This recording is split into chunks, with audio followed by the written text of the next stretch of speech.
നടുവിൻ്റെ disk തെറ്റിയാൽ എന്ത് ചെയ്യും എന്ന് എല്ലാവർക്കും സംശയമുള്ളൊരു കാര്യമാണ്. അപ്പോൾ ഞാൻ ഇന്ന് ഈ ഒരു ടോപ്പിക്കിൽ എന്താണ് നടുവിൻ്റെ ഡിസ്ക് തെറ്റുക എന്ന് പറഞ്ഞാൽ എന്താ ഉദ്ദേശിക്കുന്നത്, നമുക്ക് എങ്ങനെ അത് മാനേജ് ചെയ്യാൻ പറ്റും എന്നുള്ള കാര്യം ഡിസ്കസ് ചെയ്യാനാണ് ഉദ്ദേശിക്കുന്നതാണ്. ഞാൻ doctor Nishad, consultant pain physician, cortex spine and pain care, Kozhikode.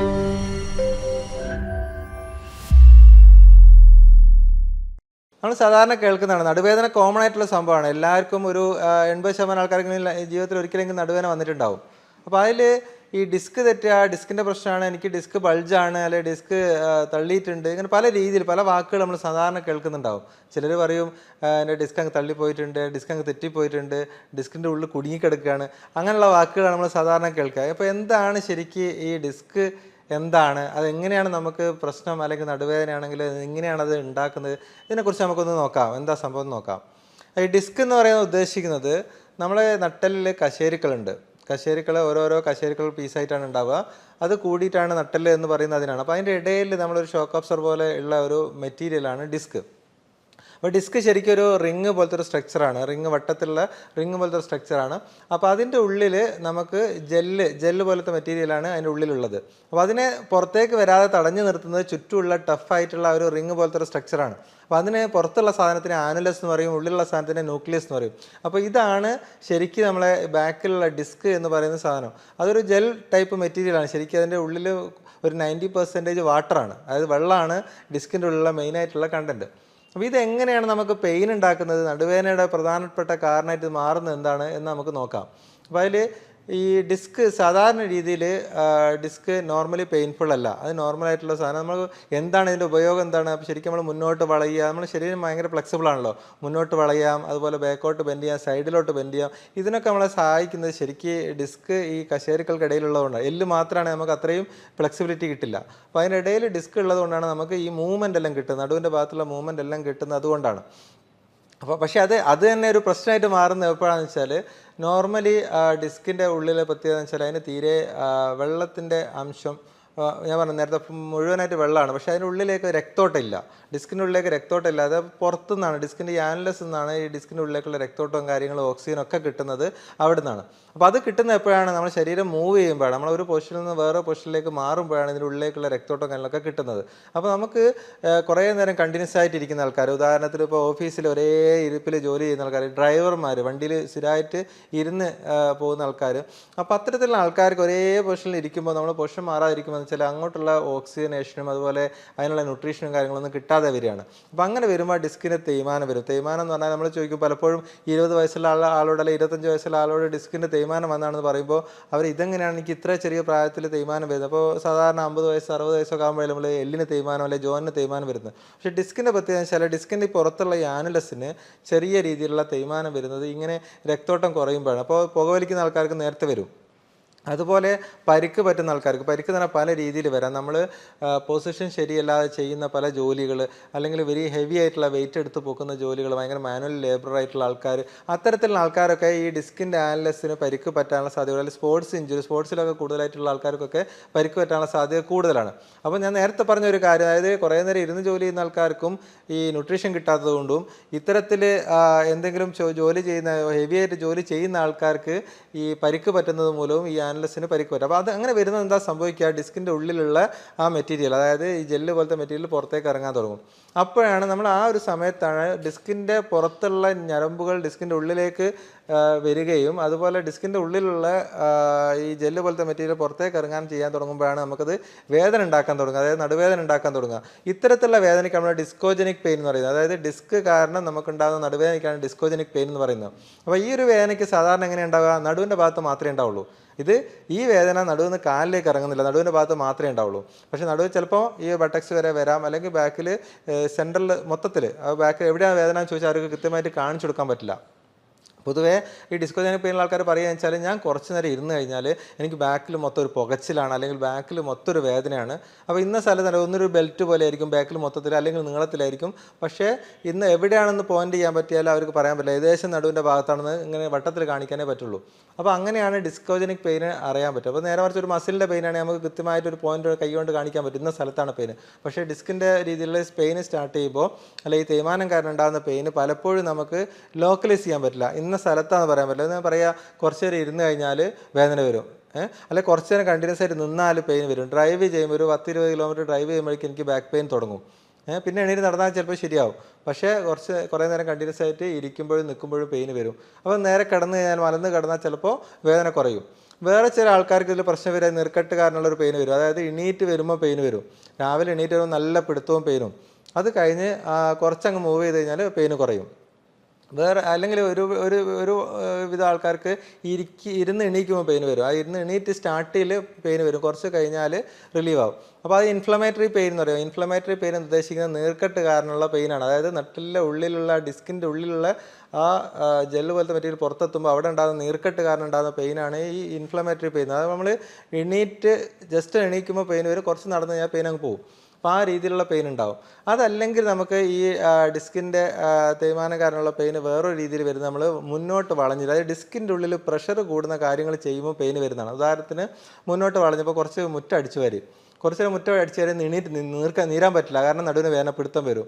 അല്ലെങ്കിൽ എന്തെങ്കിലും ഒരു വെയിറ്റ് എടുത്ത് പൊക്കുമ്പോഴേക്ക് നമുക്ക് നടുവിൻ്റെ ഭാഗത്ത് ഒരു പിടുത്തം വരും, അല്ലെങ്കിൽ ഒരു വേദന തുടങ്ങും.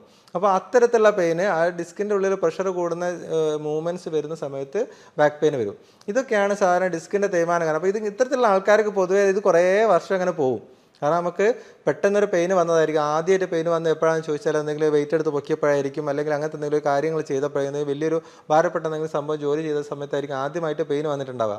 പക്ഷേ പിന്നീട് കുഴപ്പമൊന്നുമില്ലാതെ പോകും. പിന്നെ ഇടയ്ക്ക് എപ്പോഴെങ്കിലും ഇങ്ങനെ കുനിഞ്ഞിട്ട് എന്തെങ്കിലും ജോലി ചെയ്യുക, അല്ലെങ്കിൽ വെയിറ്റ് എടുത്ത് പോക്കുക, അങ്ങനത്തെ എന്തെങ്കിലും ചെയ്യുമ്പോൾ പിന്നെയും പെയിന് ചാടും. ഇതാണ് നമ്മൾ സാധാരണ കേൾക്കുക. അപ്പോൾ അത് കുറേ കാലം പോകുന്നത് എന്താണെന്ന് വെച്ചാൽ അവർക്ക് ആ ഒരു 2-3 ദിവസം നല്ല പെയിൻ ഉണ്ടാവും. ഇപ്പോൾ പറഞ്ഞ പോലെ വെയിറ്റ് എടുത്ത് പൊക്കി കഴിഞ്ഞാൽ 3-4 ദിവസത്തേക്ക് അനക്കാൻ പറ്റില്ല, നടു കുളിക്കുക പോലെ ഉണ്ടാവും. പിന്നെ കുറച്ച് ദിവസം കഴിയുമ്പോൾ പെയിൻ മാറി, പിന്നെ പ്രശ്നമില്ല, പിന്നെ നോർമലായിട്ട് എല്ലാം ചെയ്യാൻ പറ്റും.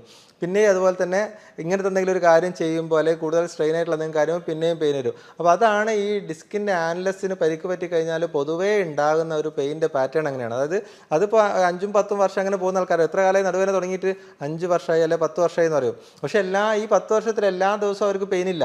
അവർക്ക് പെയിന് വരുമ്പോൾ പക്ഷേ സഹിക്കാൻ പറ്റാത്ത പെയിനായിരിക്കും വരിക, നല്ല പിടുത്തവും നീർക്കെട്ടായിട്ട് പെയിന് വരും. അപ്പോൾ ഇതൊക്കെ എങ്ങനെയുള്ള ആൾക്കാരിൽ ഇതിനാണ് നമ്മൾ നേരത്തെ പറഞ്ഞ ഡിസ്കോജനിക് പെയിൻ എന്ന് പറയുന്നത്. ഈ ഒരു ഗ്രൂപ്പ് ആൾക്കാർ ഇത് 40%, വളരെ കുറവല്ല.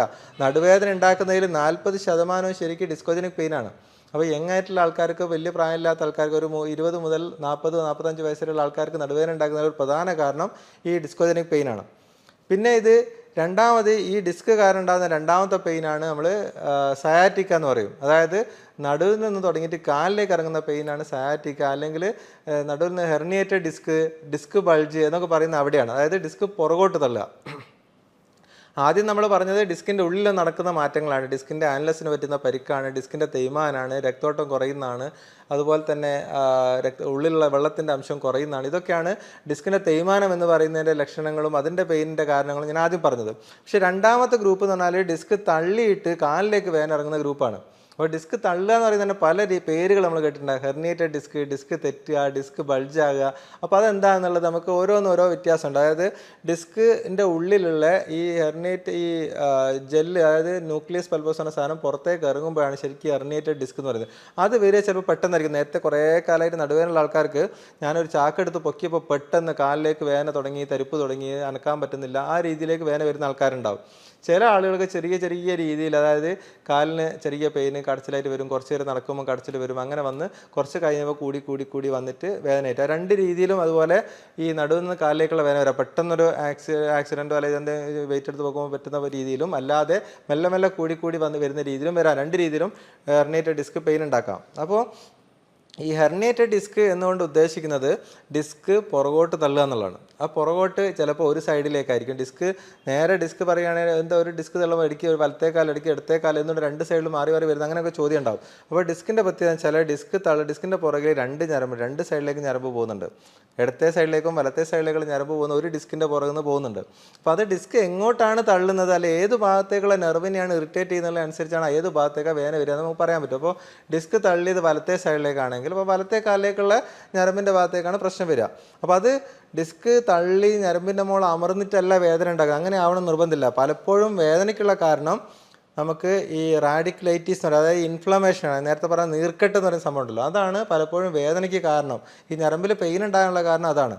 ഈ കാലിലേക്ക് തരിപ്പ് വരുന്നത് പലപ്പോഴും ഡിസ്ക് അമർന്നിട്ടാണ്, അതായത് ഞരമ്പിൻ്റെ നമ്മൾ അമർന്നിട്ടാണ് തരിപ്പ് വരുന്നത്. പക്ഷേ അതിനേക്കാളും കൂടുതൽ ആൾക്കാർക്ക് ഉണ്ടാകുന്നത് ഇൻഫ്ലമേറ്ററി പെയിനാണ്. അത് വേദന മാത്രമേ ഉണ്ടാവുള്ളൂ, തരിപ്പ് ഉണ്ടാവില്ല. അപ്പോൾ അതെന്തുകൊണ്ടാണെന്ന് വെച്ചാൽ നമ്മൾ ഈ ഡിസ്കിൻ്റെ ഉള്ളിൽ നിന്ന് പുറത്തേക്ക് വരുന്ന മെറ്റീരിയൽ നമ്മൾ ശരീരത്തിന് പരിചയമില്ലാത്ത മെറ്റീരിയലാണ്. അത് അവിടെ നീർക്കെട്ടുണ്ടാക്കും. നല്ല പോലെ അത് പുറത്തിറങ്ങി കഴിഞ്ഞാൽ ശരീരം അതിനെ പ്രതിരോധിക്കുന്ന ഭാഗമായിട്ടാണ് ഈ നീർക്കെട്ടുണ്ടാകുക പറഞ്ഞാൽ ഈ ഞരമ്പിന് ചുറ്റാണ് നീർക്കെട്ടുണ്ടാകുക. അപ്പോൾ ഞരമ്പിന് നീർക്കെട്ടുണ്ടാകുമ്പോൾ കാലിലേക്ക് ആ ഞരമ്പിൻ്റെ ഭാഗത്തേക്ക് വേദന വരും. അത് കൃത്യമായിട്ട് നമുക്ക് അറിയാൻ പറ്റും. അത് നേരത്തെ ഞാൻ പറഞ്ഞു ഡിസ്കോജനിക് പെയിൻ ആണെങ്കിൽ എവിടെയാണെന്ന് പറയാൻ പറ്റില്ല, നടുവിൻ്റെ ഭാഗത്തുനിന്ന് പറയാനേ പറ്റുള്ളൂ. പക്ഷേ നമുക്ക് ഈ റാഡിക്കുലർ പെയിൻ, അതായത് കാലിലേക്കുള്ള പെയിൻ വരുമ്പോൾ കൃത്യമായിട്ട് പറയാൻ പറ്റും. അതായത് ഈ സൈഡ് കൂടെ ഇങ്ങനെ പോയിട്ട് താഴോട്ട് വരിക, അല്ലെങ്കിൽ പുറകെ കൂടെ വന്നിട്ട് കാലിൻ്റെ അടിയിലേക്ക് വരിക, ഏതെങ്കിലും ഒരു നെർവിൻ്റെ ഭാഗത്തേക്കായിരിക്കും അത് കൃത്യമായിട്ട് അവർ ഒരു ലൈന് പോലെ കാണിക്കും. അപ്പോൾ അതാണ് ശരിക്കും ഈ ഹെർണിയേറ്റഡ് ഡിസ്ക് കാരണം ഉണ്ടാകുന്ന പെയിന്. അപ്പോൾ അതിൻ്റെ പ്രത്യേകത എന്താണ്, നമുക്ക് ഒരു ഞരമ്പിൻ്റെ ഭാഗത്തേക്ക് മാത്രമേ സാധാരണ ഒന്നോ അല്ലെങ്കിൽ രണ്ടോ ഞരമ്പിൻ്റെ ഭാഗത്തേക്ക് മാത്രമേ പെയിൻ ഉണ്ടാവുള്ളൂ. അപ്പോൾ ചിലപ്പോൾ അത് ചില ആളുകൾക്ക് എന്താണ് സംഭവം, കുറച്ച് കാലം വലത്തേ കാലിന് പെയിൻ ഉണ്ടായി. അപ്പോൾ അതിനെല്ലാം കൂടി ട്രീറ്റ് ചെയ്തു, വെയിറ്റ് ഇട്ടു, മറ്റേ ടാബ്ലറ്റ് കഴിച്ചു, ഇഞ്ചക്ഷൻ ചെയ്തു, അങ്ങനെല്ലാം കൂടി ആ വേദന മാറി. കുറച്ച് കഴിഞ്ഞപ്പോൾ ഉണ്ട് മറ്റേ കാലിലേക്ക്, അത് ഓപ്പോസിറ്റ് കാലിൽ. അത് എപ്പോഴും ചോദിക്കും, എന്താ ഇത് ഡിസ്ക് മാറ്റിയതാണല്ലോ, ഞാൻ ട്രീറ്റ്മെൻറ്റ് ഒക്കെ എടുത്ത് മാറ്റിയാണല്ലോ, എന്നിട്ട് എന്താ മറ്റേ കാലിലേക്ക് വേദന വന്നെന്നുള്ളൊരു ചോദ്യം വരും. അപ്പോൾ ഇതിന് എന്താ അതിൻ്റെ പ്രശ്നം എന്താണെന്ന് വെച്ചാൽ, ഡിസ്ക് നമ്മൾ ട്രീറ്റ്മെൻറ്റ് ചെയ്യുമ്പോൾ പലപ്പോഴും നമുക്ക് അവിടെയുള്ള നീർക്കെട്ട് അല്ലെങ്കിൽ അവിടെ ഞരമ്പിന് ചുറ്റുള്ള ഈ ഇൻഫ്ലമേഷനും കാര്യങ്ങളൊക്കെയാണ് സെറ്റിലാകുന്നത്. അപ്പോൾ അത് സെറ്റിലായാൽ തന്നെ നമ്മളെ ബുദ്ധിമുട്ടും കാര്യങ്ങളൊക്കെ മാറും. ഡിസ്ക് അവിടെ തന്നെ ഉണ്ടാവും, തള്ളി നിൽക്കുന്ന ഡിസ്ക് അവിടെ തന്നെ ഉണ്ടാവും, അല്ലെങ്കിൽ തീരുമാനം വന്ന ഡിസ്ക് അവിടെ തന്നെ ഉണ്ടാവും.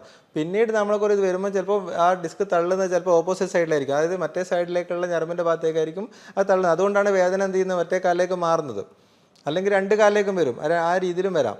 അപ്പോൾ ഡിസ്ക് ബൾജ് എന്ന് പറയുന്നത് ഡിസ്ക് മൊത്തത്തിലായിട്ട് പുറകോട്ട് ഇതാവുന്നതിന്, മൊത്തത്തിൽ ഡിസ്കിൻ്റെ സൈസ് വലുതാകുന്നതിനാണ് നമ്മൾ ഡിസ്ക് ബൾജ് എന്ന് പറയുന്നത്. ഡിസ്ക് പ്രൊട്രൂഷൻ, അതായത് തള്ളുക എന്ന് പറയുന്നത് ഒരു സൈഡിലേക്ക് മാത്രം ചെറുതായിട്ട് പുറത്തേക്ക് തള്ളുന്നതിനാണ് നമുക്ക് ചിലപ്പോൾ എന്തായിരിക്കും എക്സ്ട്രൂഷൻ, അത് പുറത്തിറങ്ങിപ്പോവും, ഡിസ്ക് ഫുള്ളായിട്ട് തള്ളി താഴോട്ട് തൂങ്ങിക്കിടക്കും. അങ്ങനെയൊക്കെയുള്ള കേസിലാണ് ചിലപ്പം കൂടുതൽ കഠിനമായ വേദനയും വീക്ക്നെസ്സും കാര്യങ്ങളൊക്കെ വരിക, ചിലപ്പോൾ ആ കേസിലാണ്. അപ്പോൾ നമുക്ക് ഇത് എങ്ങനെയാണ് ഇപ്പോൾ ഓരോ ഡിസ്ക് തള്ളി എന്ന് പറയും, ക്ലിനിക്കിൽ ഒരാൾ വന്നു കഴിഞ്ഞാൽ നടുവേദനയും കാലുവേദനയായിട്ട് വന്നു കഴിഞ്ഞാൽ നമുക്ക് പല കാരണങ്ങളുണ്ടാവും. ഡിസ്ക് മാത്രമായിരിക്കില്ല, എല്ലാ കാലുവേദനേൻ്റെ കാരണം ഡിസ്ക്, നടുവെന്ന് കാലിലേക്ക് വരുന്ന എല്ലാ വേദനയുടെയും കാരണം ഡിസ്ക് തള്ളിയതുകൊണ്ട് മാത്രമല്ല.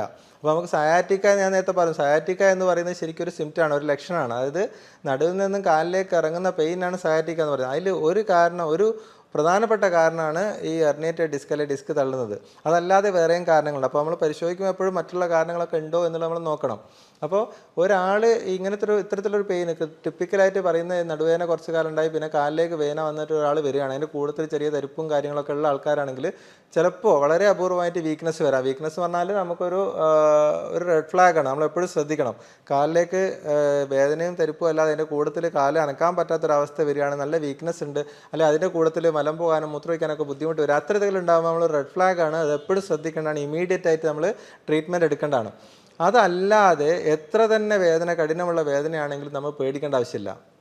നടുവെന്ന് കാലിലേക്ക് വേദന വന്നു വെച്ചിട്ട് അതിന് പേടിക്കേണ്ട ആവശ്യമില്ല. നമുക്കത് സ്വന്തമായി ചിലപ്പോൾ മിക്ക ആൾക്കാർക്കും അത് കുറച്ച് ദിവസം കൊണ്ട് തന്നെ അത് റിസോൾവ് ചെയ്യും. അതായത് 60 to 90% ആൾക്കാർക്കും നമുക്ക് 3 മാസം കൊണ്ട് വേദന മാറും. അപ്പോൾ അതുകൊണ്ട് നമ്മൾ കുറച്ചൊരു ടൈം അതിന് കൊടുക്കണം. ട്രീറ്റ്മെൻറ്റിൽ അങ്ങനെ തന്നെയാണ് വരുന്നത്, നമ്മൾ കുറച്ചൊരു ടൈം കൊടുക്കണം. ഈ റെഡ് ഫ്ലാഗ്സ് ഇല്ല എന്ന് നമുക്ക് ഉറപ്പ് വരുത്തി കഴിഞ്ഞാൽ നമുക്കത് പല രീതിയിൽ ട്രീറ്റ് ചെയ്യാം. അത് എന്തൊക്കെ രീതിയിൽ ട്രീറ്റ് ചെയ്യാന്ന് വെച്ചാൽ നമുക്ക് റെസ്റ്റ് എടുത്ത് നോക്കാം, കുറച്ച് 2-3 ദിവസം റെസ്റ്റ് എടുക്കാം. കാരണം വലിയ ഹെവി ആയിട്ടുള്ള ജോലി ചെയ്യുന്ന ആൾക്കാർക്കാണെങ്കിൽ ഒരു 2 ദിവസം റെസ്റ്റ് എടുത്തിട്ട് നമുക്ക് അതിന് അത്യാവശ്യം നീർക്കെട്ടും വേദനയും കാര്യങ്ങളൊക്കെ കുറയാനുള്ള കുറച്ച് മെഡിസിൻ എടുക്കാം.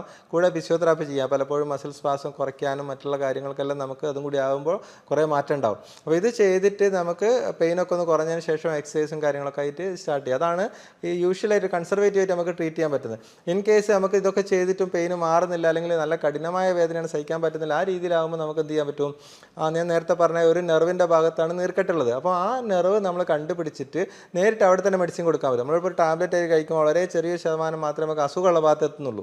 അപ്പോൾ അതിന് പകരം എന്ത് ചെയ്യുക, ഏത് നെർവാണോ പ്രശ്നം ഉണ്ടാക്കുന്നത്, ഏത് ഡിസ്ക് ആണോ പ്രശ്നം ഉണ്ടാക്കുന്നത്, അവിടെ നമ്മൾ എക്സ്റേ ഗൈഡൻസിൽ നേരിട്ട് മെഡിസിൻ കൊടുക്കുക. അപ്പോൾ അത് ഒരു മിപ്സി എന്ന് പറയും, minimally invasive spine and pain intervention.